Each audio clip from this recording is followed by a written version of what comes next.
আমি পবিত্র কোরআনুল কারীমের 114টি সূরার মাঝ থেকে সূরাতুল মুনাফিকুন 104 নম্বর সূরা তেলাওয়াত করেছি। মাত্র 3টি আয়াত, 11টি আয়াত রয়েছে। আল্লাহ রাব্বুল আলামিন পবিত্র কোরআনুল কারীমের মধ্যে 114টি সূরা দেওয়ার পরে নাম রেখেছেন 114টি। সকলে বলুন সুবহানাল্লাহ। চিন্তা যেন সমস্যা না হয় কোন সূরার শানে নজুল কি, কোন সূরা কোন প্রেক্ষাপটে নাজিল করা হয়েছে। আল্লাহ তাআলা একটা করে প্রতীকী চিহ্ন, একটা করে শিরোনাম, একটা করে ঘটনা কেন্দ্রিক নাম দিয়েছেন। সকলে বলুন সুবহানাল্লাহ। আমরা যদি লক্ষ্য করি সূরাতুল আসর ওয়াল আসরি ইন্নাল ইনসানা লাফি খুসর, সূরাতুল আসর, সূরা আসরের মধ্যে আয়াত আছে 3টা। আমরা পড়লেই বুঝবো এর মধ্যে কি আছে। নাম দিয়েছেন আসর, ইযা জাআ নাসরুল্লাহি ওয়াল ফাত। নাম দিয়েছেন নসর, ওয়াদ-দুহা ওয়াল লাইলি ইযা সাজা, সূরা দুহা। ইযা সামাউ ফাতারাত, সূরা ইনফিতার। ওয়াইলুল লিকুল্লি হুমাযাতিল লুমাযা, সূরা লুমাযা। এরকম ভাবে শব্দের কেন্দ্রিক নামকরণ করেছেন। সকলে বলুন সুবহানাল্লাহ। আমি যে সূরা তেলাওয়াত করেছি এই সূরার প্রথম আয়াত ইযা জাআকাল মুনাফিকুন, সূরাতুল মুনাফিকুনের মধ্যে সর্বপ্রথম যে শব্দটা নিয়ে আসছেন মুনাফিকুন। জুড়ে বলেন কি? মুনাফিকুন। জুড়ে বলেন কি? মুনাফিকুন। এই মুনাফিকুন শব্দ থেকে সূরার নামকরণ করেছেন সূরাতুল মুনাফিকুন। সকলে বলুন সুবহানাল্লাহ। আমাদের মাঝে উপস্থিত হয়েছেন আজকের এই মাহফিলের সম্মানিত সভাপতি, সর্বজন শ্রদ্ধেয় জয়পুরহাট কেন্দ্রীয় মসজিদের সম্মানিত পেশ ইমাম আলহাজ আল আমিন সাহেব মদ্দাজিলুল আলী। আল্লাহ রাব্বুল আলামিন তাকে হায়াতে তাইয়্যিবা দিক। সকলে বলুন আমিন। প্রিয় ভাইয়েরা, আমি নামকরণের উপরে কথা বলছিলাম যে আল্লাহ তাআলা সূরাগুলির নাম করেছেন, সূরার মধ্যে শব্দের উল্লেখ রয়েছে অথবা ঘটনা কেন্দ্রিক নামকরণ করেছেন। সূরা তাওবা, এখানে 3 জন সাহাবী তওবা কবুলের একটি ঘটনা রয়েছে। সূরাতুল বাকারা, বনি ইসরাইলের একটা গরু জবাইয়ের ঘটনা রয়েছে। এই ঘটনাকে কেন্দ্র করে সূরার নামকরণ করা হয়েছে। আবার শব্দ কেন্দ্রিক ওয়াদ-দুহা ওয়াল লাইলি ইযা সাজা, সূরা দুহা। আল-হাকুমুত তাকাসুর, সূরা তাকাসুর। এইভাবে নামকরণগুলি করেছেন আল্লাহ রাব্বুল আলামিন। জিবরাইলের মাধ্যমে মুহাম্মদ সাল্লাল্লাহু আলাইহি ওয়াসাল্লামকে যে ইঙ্গিত করেছেন আল্লাহ তাআলা, সেটি নামকরণ হিসেবে আমরা এই কোরআনের মধ্যে আল্লাহ তাআলা গ্রহণ করেছেন। সকলে বলুন সুবহানাল্লাহ। প্রিয় ভাইয়েরা, আমি যে সূরা তেলাওয়াত করেছি এই সূরার নাম হচ্ছে সূরাতুল, জোরে বলেন, জোরে বলেন। যেহেতু তাফসীরুল কোরআন মাহফিল, একটু হলেও কথাবার্তা একটু বলতে হবে। আমরা তাফসীরের ক্লাসের ছাত্র হয়েছি, আল্লাহ তাআলা তাফসীরের ক্লাসে বসার তৌফিক দিয়েছেন। আলহামদুলিল্লাহ বলেন। সকাল থেকে আমরা কোরআনের পাখিদেরকে গোটা সদর উপজেলা থেকে আমরা প্রতিযোগিতা করেছি। ক খ গ গ্রুপের তারা কোরআনের তেলাওয়াত আমাদেরকে শুনিয়েছেন। ইসলামী সঙ্গীত হামনাথ হয়েছে, সেগুলি আমরা শুনেছি। 40 জন সন্তানকে ফার্স্ট, সেকেন্ড, থার্ড প্রতি গ্রুপে 10 জন করে পুরস্কার দেওয়ার পরে যারা অংশগ্রহণ করেছিলেন সকলের জন্য এই শ্রমিক ফেডারেশন উপহার দিয়েছে। আলহামদুলিল্লাহ বলেন। প্রিয় ভাইয়েরা আমার, আমি আপনাদের সামনে বলতে চাই এই সূরাটি নাজিল হয়েছে বিশ্বনবী সাল্লাল্লাহু আলাইহি ওয়াসাল্লাম বনি মুস্তালিক যুদ্ধ থেকে ফিরে আসার পথিমধ্যে অথবা মদিনায় পৌঁছার পরে এই সূরাটি নাজিল হয়েছে। সূরাটির নাজিল হওয়ার প্রেক্ষাপট যদি আমরা লক্ষ্য করি, প্রত্যেকটি আয়াতের সঙ্গে একটি করে ঘটনা আছে। এই সূরার মধ্যে যে বিষয়টি উল্লেখ করা হয়েছে সেটি হচ্ছে আব্দুল্লাহ ইবনে উবাই। এই ব্যক্তি বিশ্বনবী সাল্লাল্লাহু আলাইহি ওয়াসাল্লাম মদিনায় হিজরত করার পূর্বে এই ব্যক্তি খাজরাজ গোত্রের নেতা ছিল, খুব দামি নেতা ছিল। এই ব্যক্তির জন্য রাজমুকুট তৈরি করা হয়েছিল। আউস এবং খাজরাজের দীর্ঘদিনের যুদ্ধ সংগ্রাম চলছিল।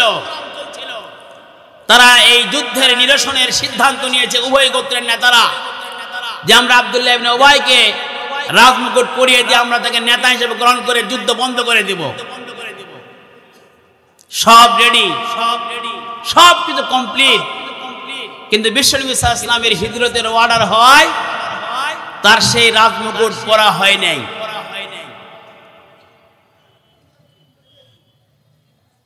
বিশ্বনবী সাল্লাল্লাহু আলাইহি ওয়াসাল্লাম মদিনায় হিজরত করলেন। মদিনায় হিজরত করার পরে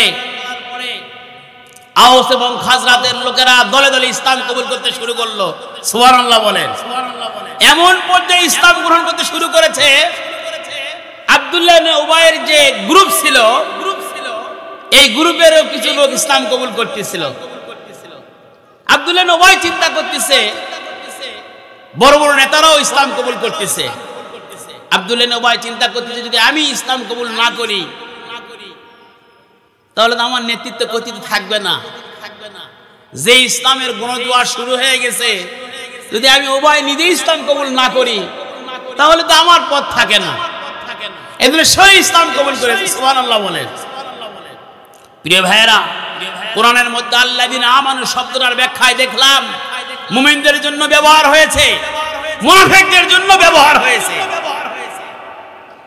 আল্লাযীনা আমানু এই শব্দটির ব্যাখ্যায় মুমিনদের জন্য ব্যবহার হয়েছে, যারা ঈমান আনয়ন করেছে। মুনাফিকদের জন্য ব্যবহার হয়েছে, যারা ঈমান আনয়ন করেছে। ঈমান একদল লোক খাঁটি ইখলাসের সঙ্গে ঈমান আনয়ন করে। সুবহানাল্লাহ বলেন। আরেকটা দল রয়েছে, আরেকটা গোষ্ঠী রয়েছে, সুযোগ সুবিধা নিজের পদ পদবি জ্ঞান ঠিক রাখার জন্য ইসলাম কবুল করে। এখান থেকে তার প্রমাণ। সম্মানিত উপস্থিতি, আমি আপনাদেরকে বলতে চাই, আজকে এতগুলি সূরার মাঝ থেকে আমি এই সূরা নির্বাচন করলাম কেন?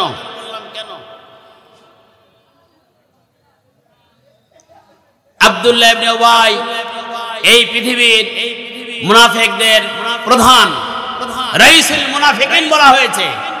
রাইসুল মুফাসসিরিনদের এরকম আছে, কোরআনের মুফাসসিরদের মধ্যে আব্দুল্লাহ ইবনে আব্বাস প্রধান, মুনাফিকদের মধ্যে প্রধান হচ্ছে আব্দুল্লাহ ইবনে উবাই। প্রিয় ভাইয়েরা, ইসলাম কবুল করার পরে এই পৃথিবীতে অন্য কোনো চিন্তা করার সুযোগ, একটু হাত তুলে দেখান। ইসলাম কবুল করার পরে আর কোনো এদিক সেদিক তাকার কোনো সুযোগ নেই। কিন্তু আব্দুল্লাহ ইবনে উবাই ইসলাম কবুল করার পরে তার নড়চড় ছিল, তার পদের চিন্তা ছিল, তার নেতা হওয়ার চিন্তা ছিল, কর্তৃত্ব নেতৃত্ব নেওয়ার জন্য সে পাগল পড়া ছিল। বিশ্বনবী সাল্লাল্লাহু আলাইহি ওয়াসাল্লামকে এই লোকটা অনেক কষ্ট দিয়েছে। প্রিয় ভাইয়েরা, আমি একটু একটু করে বলবো এবং ঘটনাও আপনাদেরকে শোনাবো যে কি দৃশ্য ছিল। আল্লাহ রাব্বুল আলামিন বলছেন, ইদা জাআকাল মুনাফিকুন, যখন আপনার নিকটে মুনাফিকেরা আসে, ক্বালু, তারা বলে, নাশহাদু, আমরা সাক্ষী দিচ্ছি, ইন্নাকা লারাসূলুল্লাহ, নিশ্চয় আপনি আল্লাহর রাসূল, আল্লাহু ইয়ালামু, আল্লাহ জানেন, ইন্নাকা লারাসূলুহু, আপনি আল্লাহর রাসূল। এটা আল্লাহ জানে না? জানে না?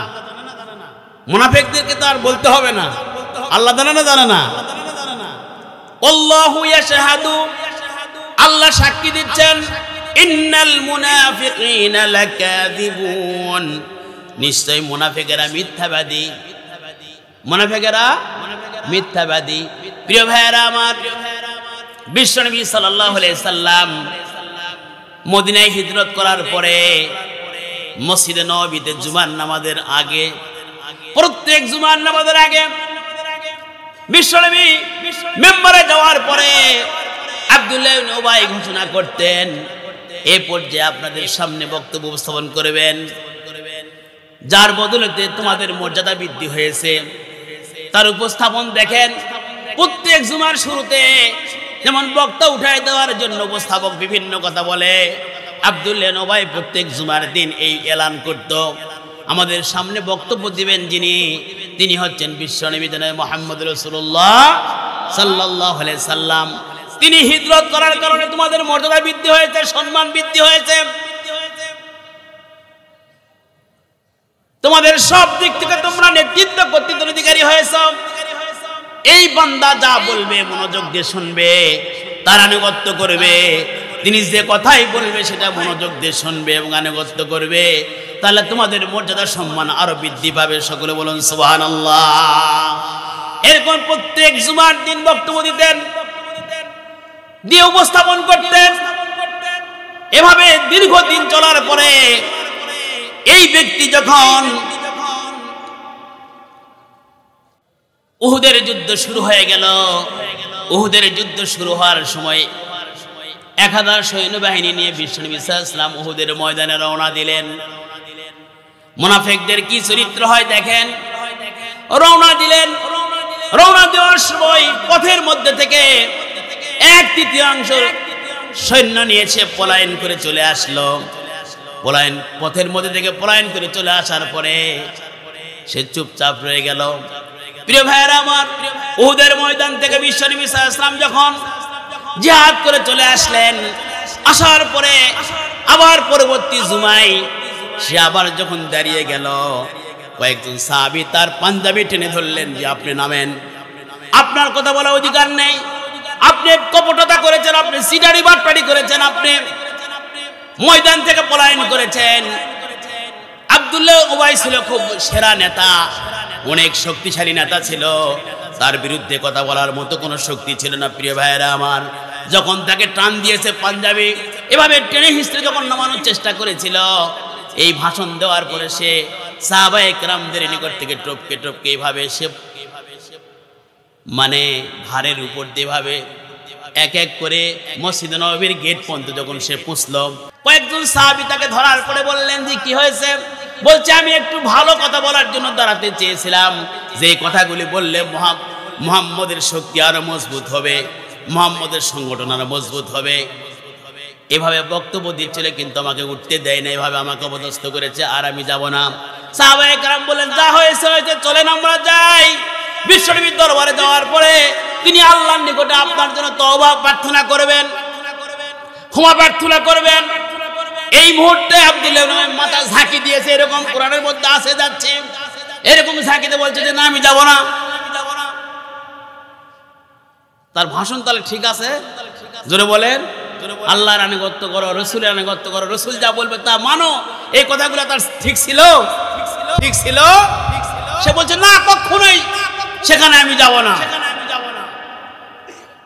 প্রিয় ভাইয়েরা আমার, ইদা জাআকাল মুনাফিকুন, যখন মুনাফিকরা আপনার নিকটে আসবে, ক্বালু, তারা সাক্ষী দিবে, তারা বলবে আমরা সাক্ষী দিচ্ছি আপনি আল্লাহর রাসূল। আল্লাহ জানেন যে আপনি আল্লাহর রাসূল। আল্লাহু ইয়াশহাদু, আল্লাহ সাক্ষী দিচ্ছেন, ইন্নাল মুনাফিকিনা লাকাযিবুন, নিশ্চয় মুনাফিকরা মিথ্যাবাদী। ইত্তাখাযু আইমানাহুম জান্নাতুম, তারা তাদের শপথকে ঢাল হিসেবে গ্রহণ করেছে, তারা তাদের শপথকে ঢাল হিসেবে গ্রহণ করেছে। ফাসাদ্দু আন সাবিলিল্লাহ, তারা আল্লাহর পথ থেকে নিজেকে বিরত রাখে। মুনাফিকরা নিজেরা আল্লাহর পথ থেকে বিরত থাকে, অন্যদেরকেও আল্লাহর পথ থেকে বিরত রাখে। নিজেরা শুধু আল্লাহর পথ থেকে বিরত থাকে না, অন্যদেরকেও বিরত রাখে। আল্লাহ বলছেন ইন্নাহুম সাআ মা কানু ইয়ামালুন, নিশ্চয় তারা যে কাজ করেছে এই কাজটা অতি নিকৃষ্ট। তারা যে কাজ করে এটা অতি নিকৃষ্ট কাজ। খারাপ কাজ না? খারাপ কাজ না?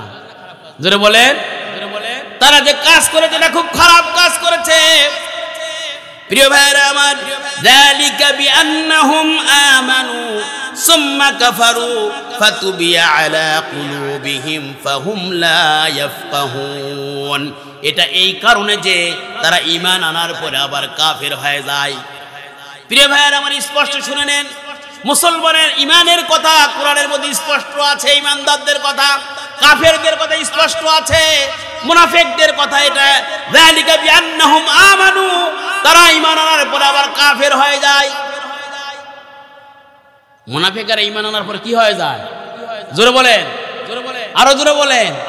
কাফেরের কথা কোরআনে স্পষ্ট বলা আছে, ঈমানদারদের কথা বলা আছে। কাফের আর মুসলমানদের কথা ডাইরেক্ট সব কথা ক্লিয়ার, কিন্তু মুনাফিক থাকবে মুসলমানের ভিতরে। কার ভিতর? জোরে বলেন, জোরে বলেন, কার ভিতর? এটাকে ক্লিয়ার হওয়া লাগবে, তাহলে আজকের এই তাফসীর বোঝা যাবে যে মুসলমানের ভিতর থাকবে মুনাফিক। আল্লাহ বলছেন যালিকা বিআন্নাহুম আমানু, এটা এই কারণে যে তারা ঈমান আনার পরে সুম্মা কাফারু, তারা কাফের হয়ে গেছে। ফাতুবি আলা কুলুবিহিম, আল্লাহ রাব্বুল আলামিন তাদের অন্তরের মধ্যে মোহর মেরে দিয়েছেন। ফাহুম লা ইয়াফকাহুন, এর কারণে তারা আর কিছু বুঝবে না, তারা ভালো জিনিস আর বুঝবে না। তাদের চোখে যে আবরণ পড়ে গেছে, অন্তরে ময়লা পড়ে গেছে, তারা কোনো কিছুই বুঝতে পারবে না। প্রিয় ভাইয়েরা আমার, মুনাফিকদেরকে দেখলে আপনি আমি কি করব? বিশ্বনবীকে আল্লাহ তাআলা বলছেন ওয়াইদা রাআইতাহুম তুজিবুকা আজসামুহুম ওয়া ইয়াকুলু তাসমা লিকাউলিহিম, যখন তুমি তাদেরকে দেখবে, মুনাফিকদেরকে দেখবে, নবী নাই আপনি আমি যারা উম্মত তারা তাদেরকে সাজেশন করছেন, যখন আপনি দেখবেন ওয়াইদা রাআইতাহুম তুজিবুকা, যখন আপনি দেখবেন তাদেরকে, তুজিবুকা আজসামুহুম, তাদের দেহ দেখে আপনার নিকটে খুব আকর্ষণীয় মনে হবে, তাদের চাকচিক্য, তাদের দেহ দেখলে আপনার কাছে খুব চাকচিক্য মনে হবে। ওয়াইয়াকুলু, যখন তারা কথা বলবে এমন সুন্দর করে লেবেল করে, এমন ভাঁজ দে, এমন সুন্দর করে উপস্থাপন করবে, লিকাউলিহিম, তাদের কথাগুলি আপনার কাছে খুব শুনতে মনে লাগবে, এমন ভাবে শুনবেন কান্নাহুম খুশবুম মুসান্নাদা, মনে হবে যেন আল্লাহ বলছেন এত সুন্দর করে কথা বলুক আর এত চাকচিক্য মনে হোক, কিন্তু তাদের পরিণতি হচ্ছে দেওয়ালের মধ্যে খাড়া করে রাখা কাঠের গুঁড়ির মতো, তাদের কোনো ভিত্তি নেই, যতই সুন্দর পোশাক পরুক না কেন নিচে তাদের কোনো কিছুই নেই। উদাহরণ দিয়েছে আল্লাহ তাআলা কান্নাহুম খুশবুম মুসান্নাদা, দেওয়ালের সাথে খাড়া করে রাখা কাঠের গুঁড়ির মতো। ইহসাবুনা কুল্লা সাইহাতিন আলাইহিম, প্রত্যেকটি আওয়াজ একটা স্লোগান যদি দেওয়া হয়, মুনাফিক লোক থাকলে তার দিলের মধ্যে কেঁপে উঠবে, ভয় করবে, আতঙ্কগ্রস্ত হবে, কি জি হয় না হয়। প্রিয় ভাইয়েরা আমার, ইহসাবুনা কুল্লা সাইহাতিন আলাইহিম, তাদের উপরে যখনই কোনো বিকট আওয়াজ আছে তখনই তারা মনে করে এটা তাদের বিরুদ্ধে। এই জন্য আল্লাহ বলছেন হুমুল আদুব্বু, এরাই শত্রু, এরাই আপনার দুশমন। ফাহাদারুহুম, তাদেরকে ত্যাগ করেন। কাতালাহুমুল্লাহ, আল্লাহ তাদের উপরে লানত দিয়েছেন। কি দিয়েছেন? আল্লাহ তাদের উপর লানত দিয়েছেন। আন্না ইউফাকুন, এর কারণে তারা দিক বিদিক ছুটিয়ে ছিঁড়ে পড়ছে, তারা এক জায়গায় থাকতে পারছে না, তারা বিভ্রান্ত হয়ে ঘুরে বেড়াচ্ছে। প্রিয় ভাইয়েরা, কোনটা ধরবো? যে ব্যক্তি মুনাফিক হয়, মুযাবযাবিন হয়, সে কোনো জায়গায় যায় শান্তি পায় না। কোন জায়গায় যায়? জোরে বলেন। যে ব্যক্তি মুনাফিক সে কোনো জায়গায় শান্তি পায় না, তার ভিতরে দুরু হয় মনের মধ্যে সব সময়। মুনাফিকের চিহ্ন বলা হয়েছে চারটা। ইদা হাদ্দাসা কাযাবা, যখন কেউ কথা বলে মিথ্যা বলে। ওয়াইদা ওয়াদা আখলাফা, যখন কেউ ওয়াদা করে ভঙ্গ করে। ওয়াইদা উতিমিনা খানা, যখন কেউ আমানত রাখে আমানতের খেয়ানত করে। ওয়াইদা খাসামা ফাজারা, যখন কোনো কথা বলে তখন ফায়সা কথা বলে। জবান দিয়ে যদি কোনো কথা বলে তখন সে ফায়সা কথা বলে। প্রিয় ভাইয়েরা আমার, আমি আপনাদেরকে বলতে চাই, বিশ্বনবী সাল্লাল্লাহু আলাইহি সাল্লাম যখন এই মুনাফিক যখন বিজয় হওয়ার পরে আল্লাহ রাসূলের দরবারে গেলেন। আল্লাহ রাসূলের দরবারে যাওয়ার পরে বিশ্বনবী সাল্লাল্লাহু আলাইহি সাল্লামের আরেকটা ঘটনা আছে। একটা কূপের কাছে জাহাজা ইবনে আবু সাঈদ গিফারি, একজন সাহাবী জাহাজা এবং সেনান একটা কূপের কাছে দাঁড়িয়ে ছিল। এই কূপের কাছে দাঁড়িয়ে থাকাকালে দুই সাহাবীর মধ্যে একটু দ্বন্দ্ব লেগে যায়। দ্বন্দ্ব হওয়ার পরে এমন তর্কে লিপ্ত হয়ে যায় যে চূড়ান্ত পর্যায়ে চলে যায়। চূড়ান্ত পর্যায়ে যাওয়ার পরে জাহাজা আনসারী সাহাবীদেরকে ডাক দেয়, সেনান মুহাজিরদেরকে ডাক দেয়। ডাক দেওয়ার পরে এমন পর্যায়ে যায় যে একটা অন্য আকার ধারণ করে। বিশ্বনবী সাল্লাল্লাহু আলাইহি ওয়াসাল্লামের কাছে এই ঘটনা যাওয়ার পরে বিশ্বনবী সাল্লাল্লাহু আলাইহি সাল্লাম বললেন, তোমরা জাহেলিয়াতের কি কার্যকলাপ করতেছ? তোমরা জাহেলিয়াতের কি কার্যকলাপ শুরু করেছ? প্রিয় ভাইয়েরা আমার, ওই স্থানে আব্দুল্লাহ ইবনে উবাই এই ঘটনাটা অবলোকন করেছেন এবং তার কাছে তার সঙ্গী সাথী ছিল। এদিকে বিশ্বনবী সাল্লাল্লাহু আলাইহি সাল্লামের ছোট একজন সাহাবী যায়েদ ইবনে আরকাম রাদিয়াল্লাহু তাআলা আনহু, যায়েদ ইবনে আরকাম রাদিয়াল্লাহু তাআলা আনহু সেখানে ছিলেন। থাকার পরে আব্দুল্লাহ উবাই ভাষণ দিচ্ছেন সেই মজলিসে, এখন তোমরা খেলা দেখো, হে মদিনাবাসীরা, তোমরা হিজরত করে যারা গেল মদিনায়, এই গরিব লোকদেরকে তোমরা আশ্রয় দিয়েছ। এমন কথা বলেছে প্রিয় ভাইরা, তাফসীরের মধ্যে আসছে ক্ষুধার্ত কুকুরদেরকে তোমরা তাজা মোটা করেছ। নাউজুবিল্লাহ বলেন, তোমরা তাজা মোটা করেছ, এখন তারাই তোমাদেরকে কামড়ে খাবে। আমাদের সম্মান মতো আসলে অনেক উচ্চ, তোমরা ডেকে নিয়ে যায় হিজরত করে যারা গিয়েছে তাদেরকে তোমরা আশ্রয় প্রশ্রয় দিয়ে মাথার উপরে উঠাই দিয়েছ। ঠিক আছে, আমরা এই স্থান থেকে মদিনায় যাওয়ার পরে আমরা সম্মানী যারা তারা আমরা বিশ্বনবীকে, আমরা অসম্মানীদেরকে, নিম্ন শ্রেণীদেরকে মদিনা থেকে বের করে দিব। নাউজুবিল্লাহ পড়েন। প্রিয় ভাইরা আমার, আব্দুল্লাহ ইবনে উবাই এত অহংকার করেছে, এত দাম্ভিকতা প্রকাশ করেছে, সে নিজেকে সম্মানিত দাবি করেছে। তার সাঙ্গপাঙ্গদেরকে, বিশ্বনবী এবং তার সাথীদেরকে বলেছে নিম্ন শ্রেণী এবং গরিব গোরাবা, এই মন্তব্য করেছে তাফসীরের মধ্যে। প্রিয় ভাইরা আমার, আল্লাহ রাব্বুল আলামিন এই কথাটুকুও পছন্দ করেন নাই। আল্লাহ তাআলা তার শানে কোরআনের 11টি আয়াত এমন ভাবে মিলিয়ে দিয়েছেন, আল্লাহ তাআলা এটি পছন্দ করেন নাই। আল্লাহ বলতেছেন প্রিয় ভাইরা, ওয়াইদা কিলা লাহুম তাআলাউ ইস্তাগফির লাকুম রাসূলুল্লাহ, ওয়াইদা কিলা লাহুম, যখন তাদেরকে বলা হলো, মুনাফিকদেরকে বলা হলো উহুদের ময়দান থেকে যখন তারা পলায়ন করে চলে গিয়েছিল, এরপরে যখন বিশ্বনবী সাল্লাল্লাহু আলাইহি সাল্লামের বক্তব্য, আবার জুমার দিন যখন বক্তব্য দেওয়ার জন্য উঠতেছিলেন, কিন্তু যখন মসজিদে নববীর গেটে সাহাবায়ে কেরাম যখন ধরলেন, আল্লাহ কোরআনে কোট করে দিয়েছেন ওয়াইদা কিলা লাহুম, যখন তাদেরকে বলা হলো তাআলাউ ফিরে আসো, যা হয়েছে হয়তো ফিরে আসো, ইস্তাগফির লাকুম রাসূলুল্লাহ, আল্লাহ রাসূল তোমাদের জন্য আল্লাহর নিকটে ক্ষমা প্রার্থনা করবেন। লাওয়াউ রুসাহুম, তখন তারা মাথা ঝাঁকুনি দিল। ওয়ারাআইতাহুম ইয়াসুদ্দুনা ওয়া হুম মুস্তাকবিরুন, আপনি তাদেরকে দেখবেন তারা অহংকার করে, গর্ব করে, ইয়াসুদ্দুনা, তারা বিরত থাকবে, আল্লাহর দ্বীনের দিকে যাবে না, তারা দূরে সরে থাকবে, তারা মুখ ফিরিয়ে থাকবে,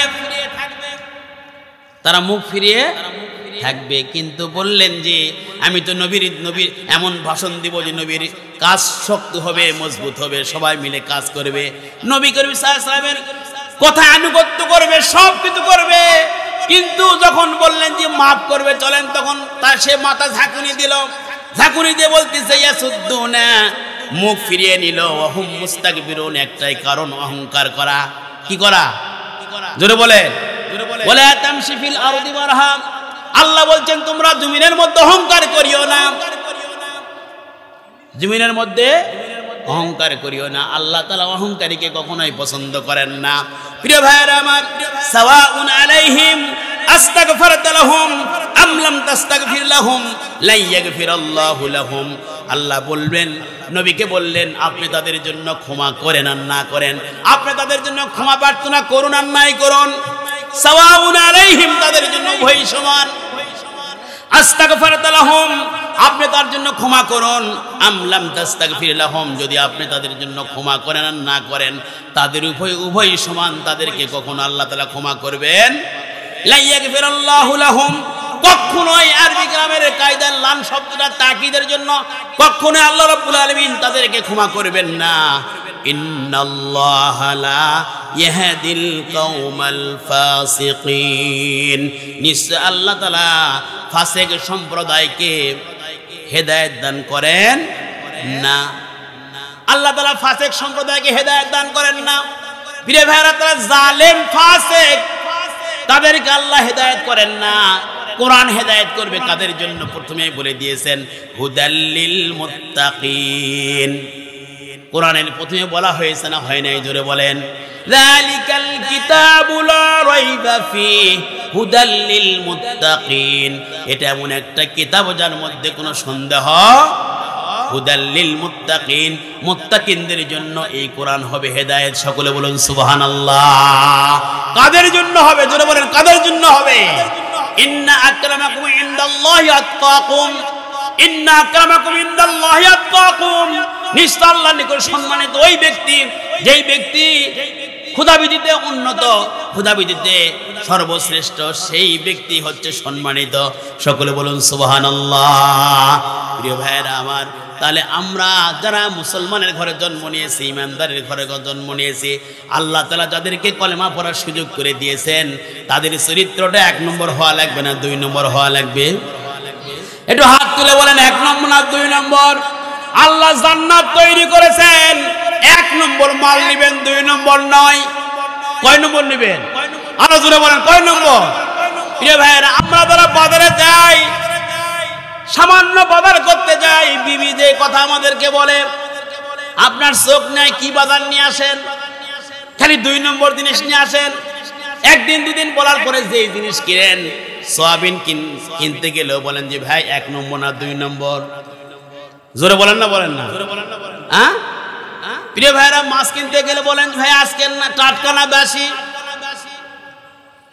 বলি না, বলি না?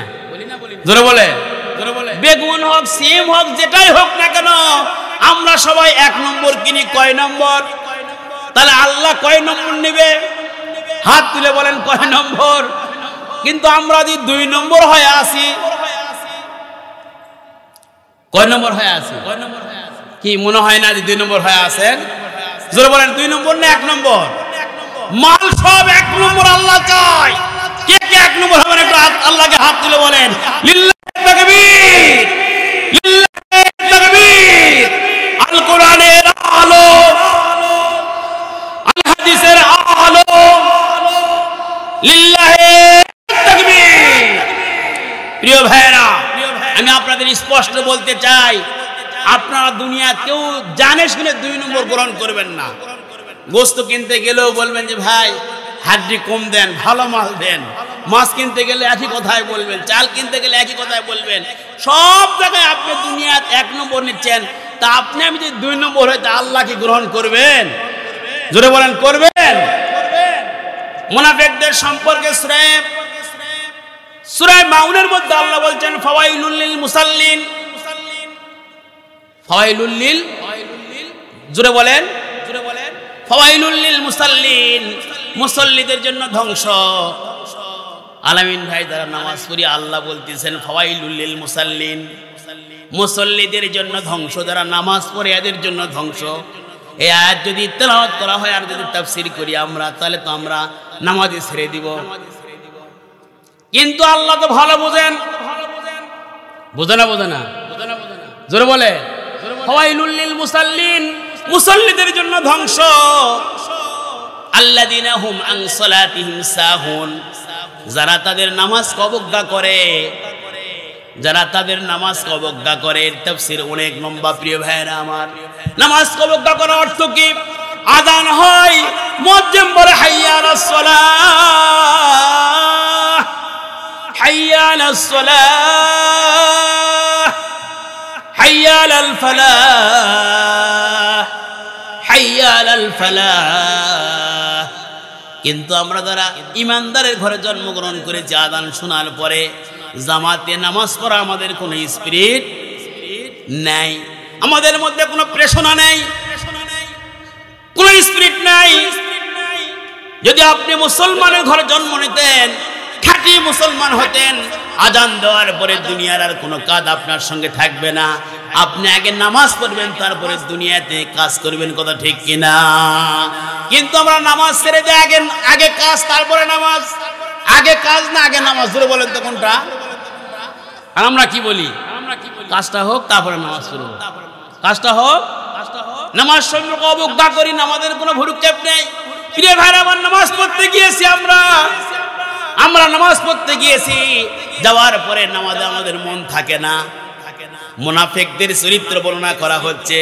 আমরা নামাজ পড়তে যাচ্ছি, এই গোটা পৃথিবীর আসমান জমিনের মালিক আল্লাহ রাব্বুল আলামিনের কাছে যাচ্ছি, কথা ঠিক কিনা বলেন? সেখানে আল্লাহু আকবার বলার পরে আমাদের মন দৌড়াদৌড়ি করতেছে, বাজার করা হয়নি, খাতা কিনা লাগবে ছেলের, ওর মা তো সরের তেল নিতে বলছে,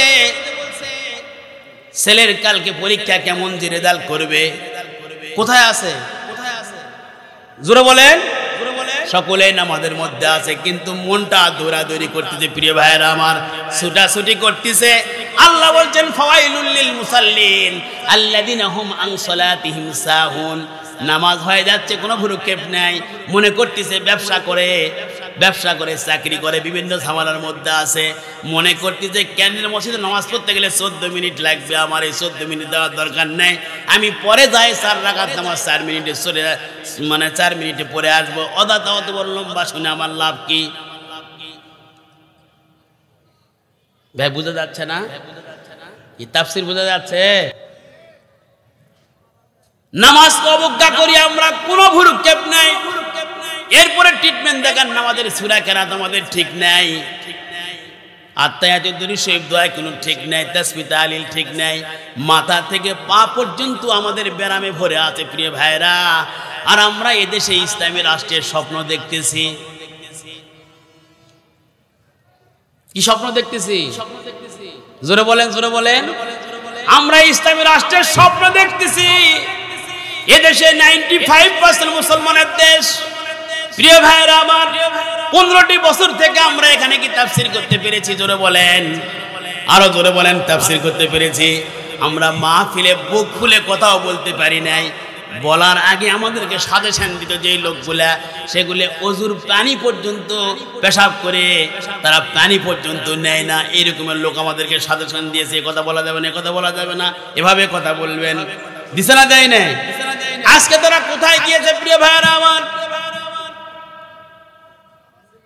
নামাজি লোক থাকে 4 থেকে 5 শ্রেণীর। প্রিয় ভাইরা, আব্দুল্লাহ ইবনে উবাই ঘটনা ধরেছি, তার সঙ্গে মিলে দিতে চাই। এমন কিছু লোক থাকে, মেম্বার, চেয়ারম্যান, মেয়র, কাউন্সিলরের দ্বারাই সারা জীবন নামাজ নেয়, ভোটের 1 মাস আগে নামাজ। কথা বলতে হবে, ঠিক কিনা? এমন নামাজ পড়ে যেখানে জানাজা সেখানে খাড়া হয়, ওযু থাক আর না থাক সামনে হাজির। ইমাম সাহেবের আগে 2 মিনিট দেওয়া লাগে। যদি বিজয় হয়ে যায় আর কখনো আসে, আর জুমার দিনও দেখা যায় না, ফজরত নেই, 10:30টায় উঠবে, সারা রাত অফিস করেছে, সারা রাত কি করছে? জোরে বলেন। আর আমাদের জয়পুরহাটের নেতাদের চরিত্র তো আমরা জানি, 12টার আগে আমরা দেখা তাই নাই। কি হোক শব্দ দিচ্ছেন না কেন? কথা ঠিক না, ঠিক নয়? প্রিয় ভাইয়েরা আমার, এখন আপনাদেরকে বলি, ব্যারাম আগে মুনাফিকি ছাড়াতে হবে। মুনাফিকি না ছাড়া পর্যন্ত প্রিয় ভাইয়েরা ইসলামী রাষ্ট্রের স্বপ্ন দেখতে চাইলে হবে না। যেখানে উবাই বিশ্বনবী সাল্লাল্লাহু আলাইহি ওয়াসাল্লামের বক্তব্যের আগে বক্তব্য দিতেন, আপনাদের সামনে বক্তব্য উপস্থাপন করবেন বিশ্বনবী জনাব মুহাম্মদ রাসূলুল্লাহ সাল্লাল্লাহু আলাইহি সাল্লাম। উনি মক্কা থেকে মদিনায় আসার কারণে তোমাদের মর্যাদা বৃদ্ধি হয়েছে। এই ব্যক্তির কথা শুনবে, তোমাদের মর্যাদা বৃদ্ধি হবে, তোমরা যা চাবে তাই পাবে, এই ব্যক্তির কথা শুনবে। কিন্তু যখন বলা হলো আপনি যা ভুল করেছেন করেন, আপনি একটু চলেন, তখন সে বলল যে না, আমি বিশ্বনবীর ক্ষমার আমার দরকার নেই। প্রিয় ভাইয়েরা আমার, আমি আপনাদেরকে বলতে চাই, আগে মুনাফিকি চরিত্র আমাদের থেকে দূর করতে হবে, কথা ঠিক কিনা? প্রিয় ভাইয়েরা আমার, এদেশে চোর, ডাকাত, মোটরসাইকেল চোর, ঘড়ি চোর, মোবাইল চোর, এগুলি পাইলে আমরা মারধর করি কিনা? জোরে বলেন। গরু চোর পালে, হাটে পকেট মার পালে, কিন্তু এর চেয়েও যে বড় চোর আমাদের দেশে ছিল, আমরা তাদের বিরুদ্ধে কোনো কিছুই করতে পারিনি, কথা ঠিক কিনা? ব্যাংক ডাকাতি থেকে নিয়ে প্রিয় ভাইয়েরা আমার, এমন কোন ডাকাতি নেই যে তারা করলো না। দেশটাকে শেষ করে দিয়ে তারা সর্বশান্ত হয়ে এই দেশ মেরামত করতে আরো 5 থেকে 7 বছর লাগবে, কথা ঠিক কিনা বলেন? এমন পঙ্গুত্ব বরণ করেছে, যেই পঙ্গুত্বের কারণে খাড়া হতে অনেক সময় লাগবে। কিন্তু এখন যেভাবে শুরু হয়ে গেছে, মুরব্বী ধৈর্য ধারণ করে দেশটা কোনো মতে টিকে নিয়ে আছে, কথা ঠিক কিনা বলেন? আর আমরা তাড়াহুড়া করতেছি।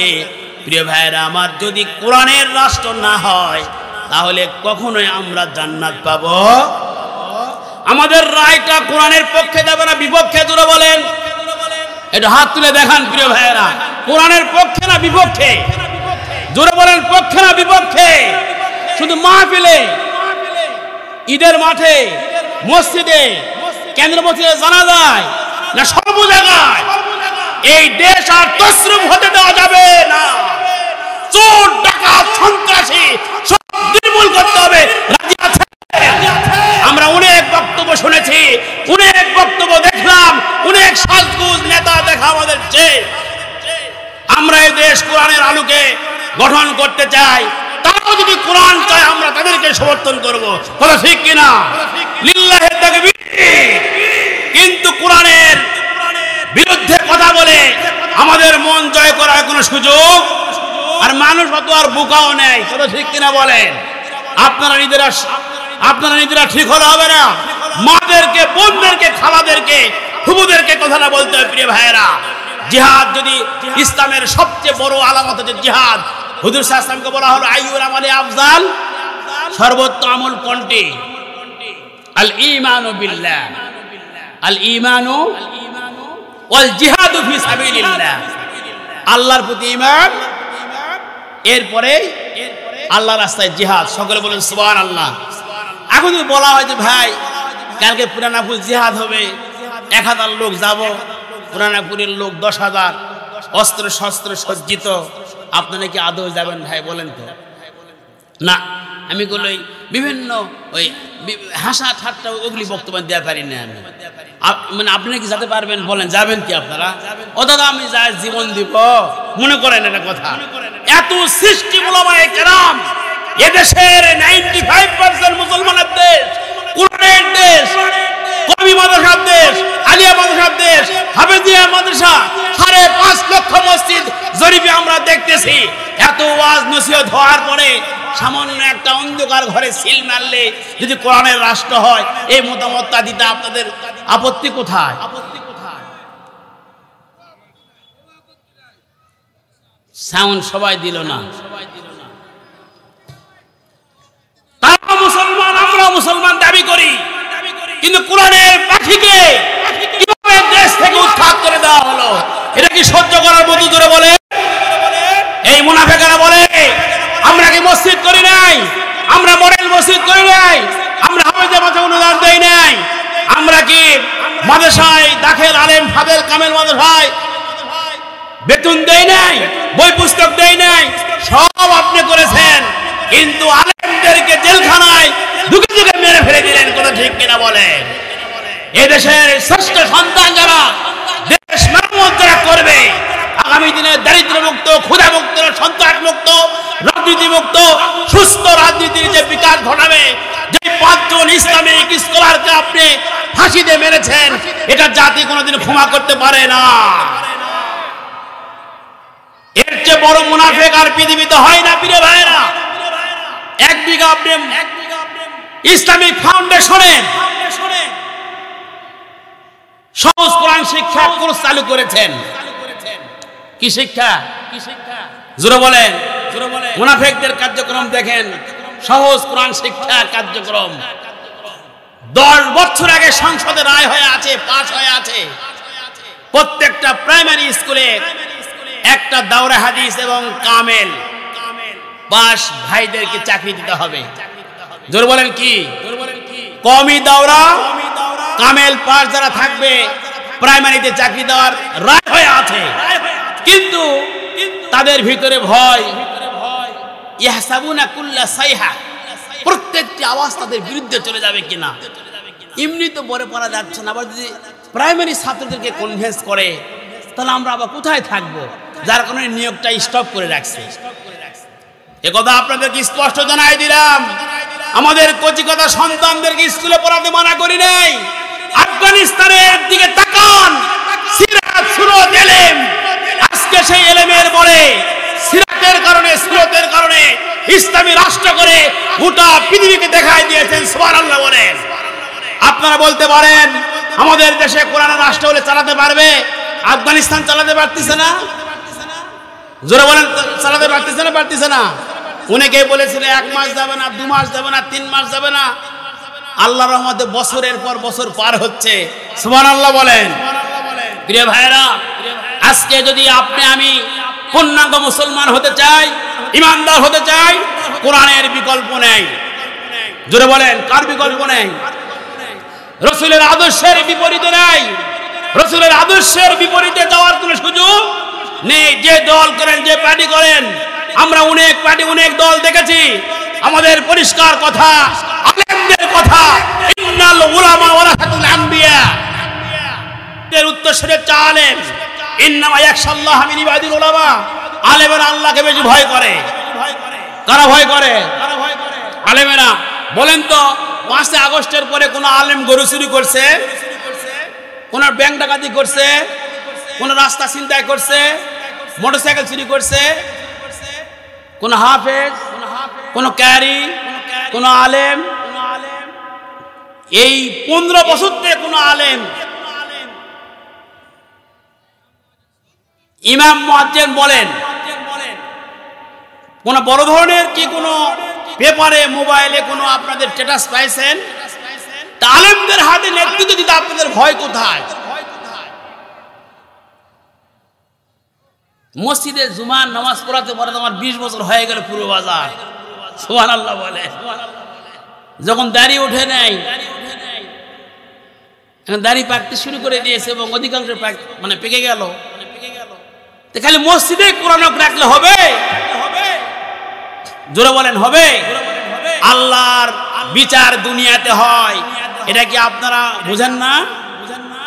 ক্যালিফোর্নিয়া, যুক্তরাষ্ট্রের ক্যালিফোর্নিয়াতে দেখেন, ইসরায়েলকে সহযোগিতা করার কারণে আল্লাহ তাআলা দখল দিয়ে 10,000 বাড়িঘর সরকার করে দিয়েছে। কোন বিমান, কোন হেলিকপ্টারের পানির মাধ্যমে সেগুলি নির্মাণ করা যাচ্ছে না। কি কারণে? ফিলিস্তিনের মুসলমানদের চোখের আহাজারি, সন্তান হারার বেদনা, শীতে কাঁপতেছে, আল্লাহ ছাড়া তাদের সামনে কেউ নাই। ওমা লাকুম লা তুকাতিলুনা ফি সাবিলিল্লাহ ওয়াল মুস্তাদাফিনা মিনার রিজালি ওয়ান নিসাই ওয়াল বিলদান আল্লাযীনা ইয়াকুলুনা রাব্বানা আখরিজনা মিন হাযিহিল ক্বরিয়াতিল যালিমা আহলুহা ওয়াজআল লানা মিন লাদুনকা ওয়ালিয়্যাও ওয়াজআল লানা মিন লাদুনকা নাসীরা। আল্লাহু আকবার বলেন। তাদের আহাজারির কারণে গোটা পৃথিবীর মুসলিম উম্মাহ ফিলিস্তিনের সঙ্গে না থাকার কারণে, মুসলিম উম্মাহর যে প্রধানমন্ত্রীরা, গোটা পৃথিবীর মুসলিম উম্মাহর যে প্রধানমন্ত্রীরা তাদের পাশে না দাঁড়ানোর কারণে আল্লাহ তাআলা জীবন্ত একটা প্রমাণ দিলেন যে দেখো, আমি দাবানল দিয়ে শেষ করে দিতে চাই। প্রিয় ভাইরা, আপনারা শুধু নামাজ পড়বেন, তাহাজ্জুদ পড়বেন, আর আপনার রায় দিবেন কোরআনের বিপক্ষে। কথা খুব ভালো করে স্পষ্ট করে যান। কিয়ামতের দিন আলামিন হুজুর আমাকে কিয়ামতের দিন সঠিক কথা না বললে, আজকে যে সিয়ার দিয়েছেন এর চেয়ে সাদা বড় হবে, জিহ্বাটা টানে আল্লাহ ব্রেক মারে দিবে।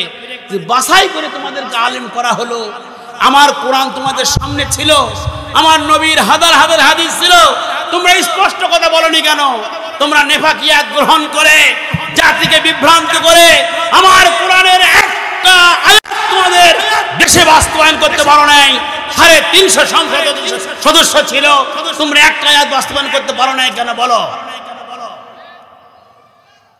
তোমাদের দাওরা শেষ নেই, তোমাদের হাফেজের শেষ নেই, তোমাদের পিএইচডি ডিগ্রি শেষ নেই, তোমাদের সব কিছু ছিল, সংসদে একটা কোন মানে আইন পাস করতে পারো না। সেদিন আমাদের কোনো কথা থাকবে? জোরে বলেন, থাকবে? প্রিয় ভাইয়েরা, ওয়াজ 40 বছর 50 বছর শুনলেন, কিন্তু আমরা কি পাইলাম? চোর ডাকাতের হাতে দেশ দেওয়ার কারণে আজ 5 বছর 7 বছর থেকে পল্লী বিদ্যুতের ওই যুব উন্নয়ন থেকে নিয়ে থানা পর্যন্ত ধুলা খাতে আমাদের জীবন গেল। জোরে বলেন কথা ঠিক কিনা? অসুস্থ, অনেকে অ্যাক্সিডেন্ট। কালকে একটা বাড়ার মনে ওই পারে এমন অ্যাক্সিডেন্ট হলো, আমি দেখে আল্লাহ আল্লাহ করলাম যে আল্লাহ সন্তানগুলি মারা গেল কিনা। পরে শুনলো যে না, আহত হয়েছে, হাসপাতাল পর্যন্ত যাওয়া লাগছে। প্রত্যেক দিন বিঘটি ঘটতে আছে। প্রিয় ভাইরা, আপনারা বুঝবেন কিন্তু আসল জায়গায় কাজ করবেন না। কারণ আমি তো আপনাদের সঙ্গে 20 বছর থেকে আসি, এই জয়পুরের সন্তান তো আমি। আপনারা শুনেন, বুঝেন, কাজ করেন না। লাস্টে বলবেন যে ভাই হচ্ছেন না, দিয়ে লাভ কি? জোরে বলেন। আমাদের অধ্যাপক নজরুল ইসলাম স্যার ছিল তালিমুলের ইসলামিক স্কলার, যাকে সরকার গুম করেছিল। তো ওনাকে আমরা একবার মেয়রে দেওয়ার পরে টেস্ট করলাম যে দেখি ইসলামিক স্কলার, তার দুর্নীতি নেয়, সন্ত্রাস মুক্ত জীবন যাপন করে, চাঁদাবাজি নেয়, টেন্ডারবাজি নেয়, মাহফিল করে, তফসির করে, ওনাকে একবার মেয়রে দিয়ে দেখি। যাকে জিজ্ঞাসা করি, যাকে বলে, সে আমাকে বলে যে ভাই আপনাদের প্রার্থী খুবই ভালো, কিন্তু হওয়া পারবে না, ভোটটা নষ্ট করা পারবো না। কি বলে লোক ভালো, আলাইন ভাইয়ের যে লোক জয়পুরহাটে, এর মতো ইমাম, এত কেরাত সুন্দর, সব দিতে ভালো ভাই, কিন্তু ভোটে হওয়া পারবে না, এই জন্য আমি হুজুরের ভোটটা দেওয়া পারবো না। আল্লাহ এটাও দেখবেন যে আপনার রায় কোথায় ছিল। আল্লাহ বিজয় চাচ্ছে না, বিজয় দেওয়ার মালিক আল্লাহ। আপনার আমার চেষ্টার দ্বারা এদেশের দ্বিতীয়বারের স্বাধীনতা হয় নাই। আমরা 15 বছর থেকে মিছিল মিটিং সব করেছি, কিন্তু কখনোই আমরা বিজয় আনতে পারি নাই। সোনার সন্তানেরা নিজেদের মায়া ত্যাগ করে, বাপ মায়ের খেদমত সব ত্যাগ করে এই দেশকে সুস্থ করার জন্য তার 5 আগস্টে জীবন দিয়ে চলে গেছেন, কথা ঠিক কিনা? এই কেন্দ্রীয় মসজিদের সামনে বিশাল জীবন দিয়ে প্রমাণ করে আজকে আমাদের কোরআনের খেদমত করার জন্য সে কবরে বসে বসে সওয়াব পাচ্ছে। আল্লাহ তাআলা তাকে জান্নাতের সর্বোচ্চ নজরানা পেশ করার তৌফিক দিক, সকলে বলুন আমিন।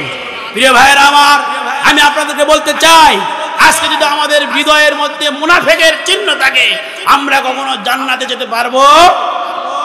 ইন্নাল মুনাফিকিনা ফি দারকিল আসফালি মিনান নার,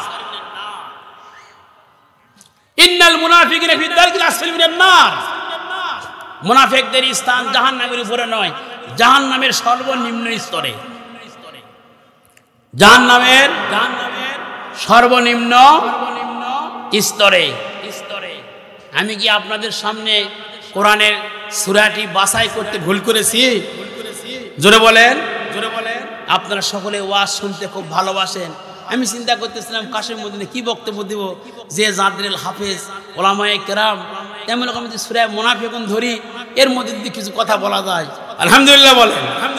প্রিয় ভাইরা, আমি বলতে চাচ্ছি আপনাদেরকে যে মুনাফিকের চরিত্র যদি আমাদের মধ্যে থাকে, আমরা ইহকালেও শান্তি পাবো না, আখিরাতেও শান্তি পাবো না। আফাতুমিনুনা বিবাদিল কিতাব ওয়া তাকফুরুনা বিবাদিল কিতাব। আল্লাহ বলছেন তোমরা কোরআনের কিছু অংশ মানবে, কিছু অংশ মানবে না। তা হতে পারে আমরা নিয়ত করে আসি কে কি করব, সব ঠিক আছে, হজ করেন, যাকাত দেন, দান করেন, কিন্তু আমরা যদি আজকের দিন পর্যন্ত এত ইউটিউব, এত ওয়াজ মাহফিল, আজহারি ভাই, তারেক মনোয়ার, আমির হামজা, আল্লামা সাঈদী 50 বছর ওয়াজ করে সব বলে দেওয়ার পরেও যদি এই রায়টা দিতে আপনারা এত সিদ্ধান্ত নিতে ভুল করেন, তা আল্লাহ খুশি হবে? আমরা কিভাবে বুঝাবো? আপনারা বলেন না, কিভাবে বুঝাবো আমরা? আবার বলতেছে হয় মানে আমরা নামাজ পড়ি, রোজা করি, হজ করি, কিন্তু এই কোরআনটা সংসদে থাকুক এটা আমরা কেউ চাই না। যদি চাইতাম তাহলে তো আমাদের সংসদে 2-4টা কোরআনের আয়াত তো কি হতো? কি জোরে বলেন? মানে এই মুহূর্তে আর কোনো ফাঁকসাক দেওয়া বা হাসি ঠাট্টার ওয়াজ করার সুযোগ কথা হচ্ছে। 53 বছরে একটা আয়াত সংসদে রায় পাশ হয় নাই, আগামী দিনে হবে কিনা তো আমরা জানি না, কিন্তু আপনাদেরকে মেসেজ দেওয়ার দায়িত্বটা আমাদেরকে আল্লাহ তাআলা দিয়েছেন। কে দিয়েছেন? আমরা সব করলাম কিন্তু রায় দিতে রাজি নয়। আল্লাহর কাছে আপনার রোজা কবুল নয়, রোজার দাম নাই, নামাজের দাম নাই, হজের দাম নাই, যাকাতের দাম নাই, কিচ্ছু দাম নেই। ওই ব্যক্তি বলে যে ভাই না মুনাফিক, নামাজ পড়েন, ভাই টুকটাক নামাজ পড়ি ভাই। কি নামাজ পড়ে? আস্তাগফিরুল্লাহ বলে, টুকটাক নামাজ পড়েন। কোন দিন পড়েন? ভাই শুধু জুমার দিন পড়ি। শুধু জুমার দিন নামাজ পড়লে হবে? ভাই নামাজ পড়েন, ভাই একটু রমজানের সময় তারাবির নামাজটা পড়ি। কি নামাজ পড়ি? ভাই নামাজ পড়েন, ভাই দুই দিন সারা আমি নামাজ পড়ার সুযোগ। আল্লাহ বলতেছেন প্রিয় ভাইয়েরা আমার, আবার ওই জায়গায় যান, ফাওয়াইলুল লিল মুসাল্লিন, মুসল্লিদের জন্য ধ্বংস। আল্লাযিনা হুম আন সালাতিহিম সাহুন, নিজেকে মুসলমান দাবি করে কিন্তু সে নামাজ পড়ে না। সে বলে যে আমি টুকটাক নামাজ পড়ি, আমি ব্যবসা করি, আমি চাকরি করি, আমি এমন কাজ করি, ভাই নামাজ পড়ার সময় পাই না। সবাই বলেন আস্তাগফিরুল্লাহ। যে আমরা যেই কাজই করি না কেন, আমরা কেউ লোক দেখানি কাজ করব? একটু হাত তুলে বলেন, আমরা কেউ লোক দেখানি কাজ করব? আল্লাহ সন্তুষ্টির উদ্দেশ্যে কাজ করব। কার সন্তুষ্টির উদ্দেশ্যে? মিছিল করলে কার সন্তুষ্টির উদ্দেশ্যে? ভোট দিলে কার সন্তুষ্টির উদ্দেশ্যে? ইসলামী আন্দোলন করলে কার সন্তুষ্টির উদ্দেশ্যে? নামাজ পড়লে কার সন্তুষ্টির উদ্দেশ্যে? আল্লাহ নিজেই বলছেন ফাওয়াইলুল লিল মুসাল্লিন, নামাজীদের জন্য ধ্বংস। আল্লাযিনা হুম আন সালাতিহিম সাহুন, যারা তাদের নামাজ সম্পর্কে বেখবর, অবজ্ঞা করে। আল্লাযিনা হুম ইরাউন, যারা লোক দেখানে নামাজ পড়ে। প্রিয় ভাইরা, লোক দেখানে কাজ কখনো করবেন? আখলিস দীনাকা ইয়াকফিকাল আমালুল কলিল, তোমরা তোমাদের নিয়তকে খাঁটি করো, অল্প আমলই নাজাতের জন্য যথেষ্ট হবে। আল্লাহ রাব্বুল আলামিন আমাদেরকে সূরা মুনাফিকুন থেকে মাত্র 4টি আয়াত তেলাওয়াত করে সংক্ষিপ্ত কিছু তাফসীর করেছি। আমি আপনাদের সন্তান, আগামী দিনে দেখা হবে। আমার সর্বশেষ কথা আপনাদের প্রতি নসিহত, 5 ওয়াক্ত নামাজ পড়বেন না পড়বেন না? লোক দেখানি না ইখলাসের সাথে? রোজা করবেন না করবেন না? হজ করার যাদের সামর্থ্য আছে করবেন, যাকাত যাদের দেওয়ার সামর্থ্য আছে করবেন, কিন্তু আল্লাহর জমিনে কোরআনের আইন চালু হোক, এটা কি আপনারা চান? অনেক ভাইয়েরা রাজি নেই, অনেক ভাইয়েরা রাজি নেই। প্রিয় ভাইয়েরা, আমি আপনাদেরকে বলি, এই কোরআনের সে শ্রেষ্ঠ বিধান আর পৃথিবীতে নেই। এই কোরআনের জন্য বিশ্বনবী 43টি যুদ্ধ করেছেন। কয়টা? বদরের ময়দানে মাত্র 14 জন সাহাবী শাহাদাত বরণ করেছে। এই 14 জন সাহাবী শাহাদাতের রক্তের বিনিময়ে এই কাশেম ময়দান পর্যন্ত কোরআন আসছে। সুবহানাল্লাহ বলেন। এটা কে নিয়ে আসছেন? আল্লাহ নিয়ে এসে দিয়েছেন। এখন আমাদেরকে এই দেশকে সুদ মুক্ত, সন্ত্রাস মুক্ত, ছিনতাই মুক্ত, রাহাজানি মুক্ত, ক্ষুধা মুক্ত, দারিদ্র্য মুক্ত করতে গেলে কোরআনের আলোকে, কোরআনের সিলেবাস অনুযায়ী না চলা পর্যন্ত আমরা এই আশা করতে পারি। এই সংবিধান কে করে দিয়েছেন? আল্লাহ তাআলা এই সংবিধানের জন্য নিজের জীবনের সবকিছু ব্যয় করার তৌফিক দিন। সকলে বলুন আমিন। সকলকে আল্লাহ তাআলা নেফাকিয়ার চরিত্র দূরীভূত করার জন্য তৌফিক দিন। সকলে বলুন আমিন। এই আশাবাদ ব্যক্ত করে সকলের সুস্বাস্থ্য দীর্ঘায়ু কামনা করে আজকের মতো এখানে শেষ করলাম। আসসালামু আলাইকুম ওয়া রাহমাতুল্লাহি ওয়া বারাকাতুহু।